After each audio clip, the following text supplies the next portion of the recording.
मेरी ट्रेन धीरे धीरे प्लेटफार्म पर पहुंच रही थी। मैं एसी कोच में अपने छोटे से सूटकेस के साथ गैलरी में खड़ी ट्रेन के रुकने का इंतजार कर रही थी। जैसे ही गाड़ी ठहरी, मैं झटके से नीचे उतरी। स्टेशन से बाहर निकली तो सवारियों की तलाश में ऑटो रिक्शा वालों की भीड़ जमा थी।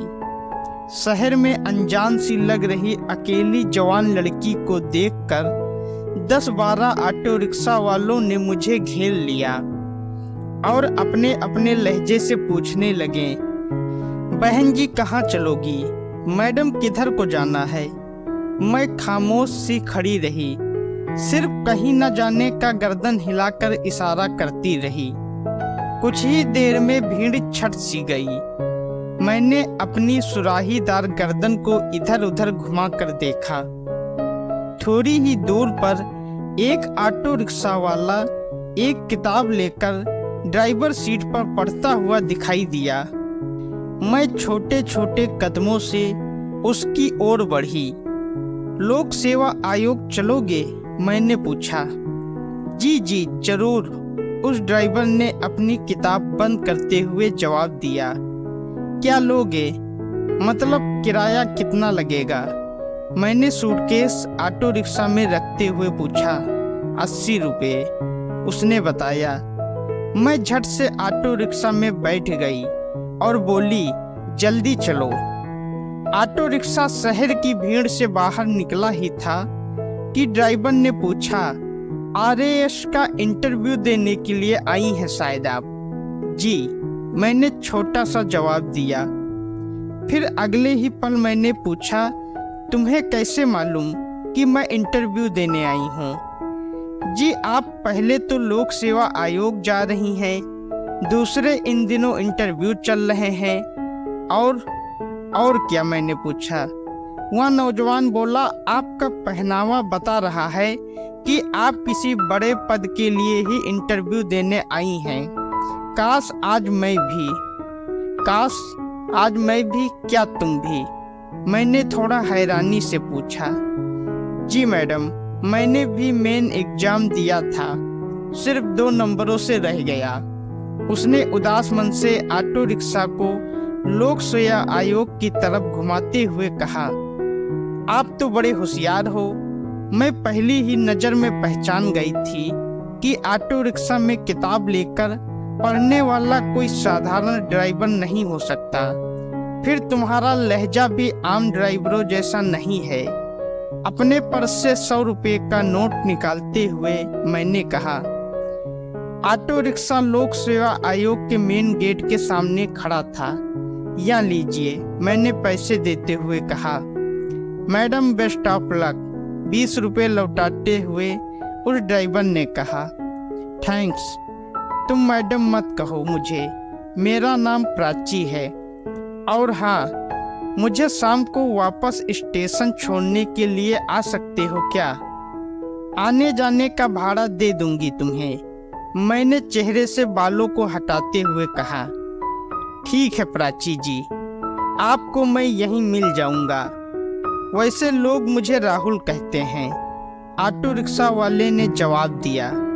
ओके, इतना कहकर मैं चल दी। शाम को ठीक 5 बजे राहुल अपना ऑटो रिक्शा लेकर लोक सेवा आयोग के सामने अपनी अजनबी सवारी को लेने पहुंच गया। कुछ लड़के लड़कियां बाहर निकल रहे थे। किसी का चेहरा उतरा हुआ था तो किसी का फूलों के माफिक खिला हुआ था। राहुल की निगाहें मेन गेट पर लगी थी। आ गए तुम?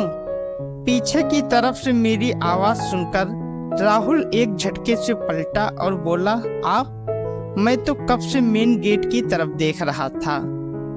अरे मैं पीछे वाले गेट से निकल आई। कैसा हुआ आपका इंटरव्यू?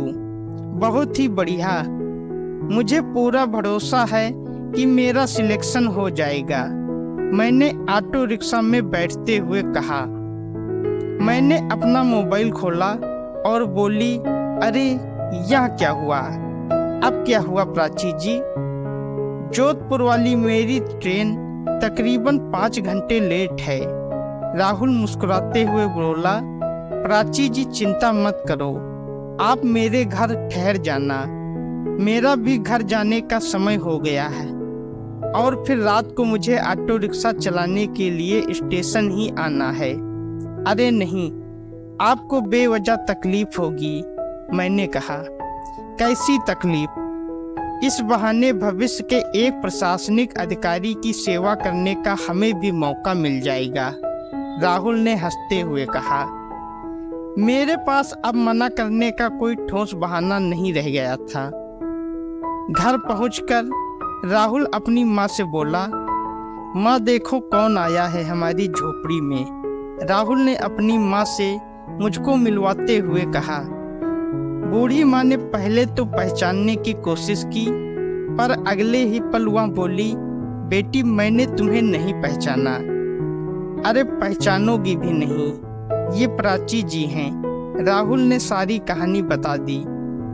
3-4 घंटे में ही मैं राहुल के परिवार से घुल मिल गई। राहुल गरीब जरूर था, लेकिन होशियार बहुत था।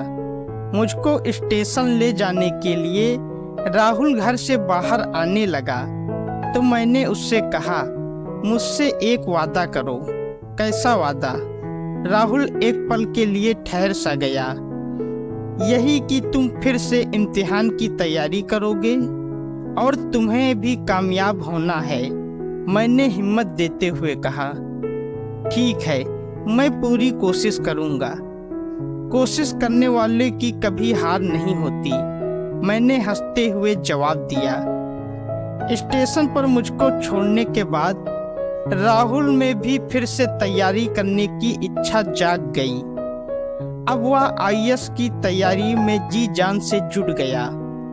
तकरीबन 1 महीने बाद आरएएस का नतीजा आया। मैं पास ही नहीं थी, बल्कि टॉप 10 में आई थी। प्राची जी बधाई, राहुल ने फोन मिलाते ही कहा। थैंक्स, यह सब माँ की दुआओं और तुम्हारी शुभकामनाओं का नतीजा है, मैंने चहकते हुए कहा। तकरीबन 2 साल तक हम दोनों के बीच फोन पर बातचीत होती रही। मैं एसडीएम बन चुकी थी। अब राहुल की जिंदगी में बहुत बड़ा दिन आया। उसका आईएएस में चयन हो गया। हेलो राहुल, मैं तुमसे एक चीज मांगू? प्राची, मुझ गरीब के पास तुम्हारे लायक देने के लिए कुछ नहीं है और अभी मेरी ट्रेनिंग भी शुरू नहीं हुई है। क्या एक आईएएस किसी आरएएस लड़की से शादी कर सकता है? मैंने अजीब सा सवाल किया। क्यों नहीं, अगर दोनों में प्यार हो तो, राहुल ने कहा। तो क्या तुम मुझसे शादी करोगे?